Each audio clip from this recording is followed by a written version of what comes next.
Jeg læser journalistik op på journalisterhøjskolen op på Aarhus.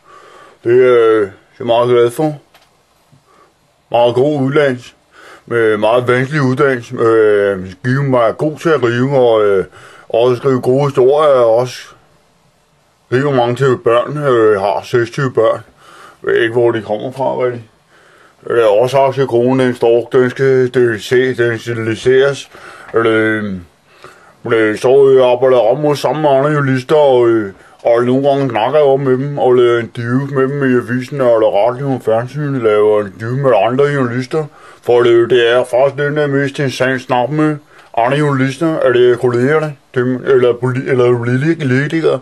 Politikere også meget, de ligner også jo, ligner journalister, politikere søge.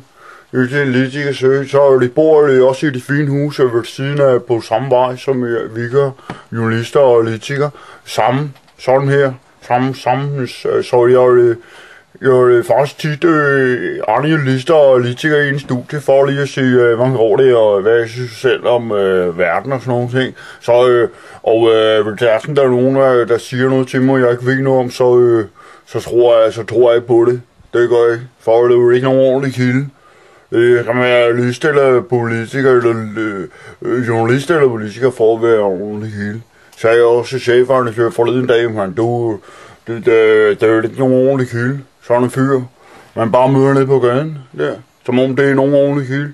Så det skal være en journalist, eller en politiker, eller en uddannet, måske en statskundskab, eller sådan noget, det kan være det.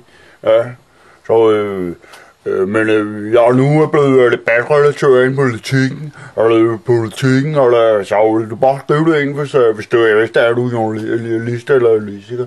Skal jeg nok se om læse det, eller kan ikke trykke det, det er rigtig godt revet. Ja, hej Møller.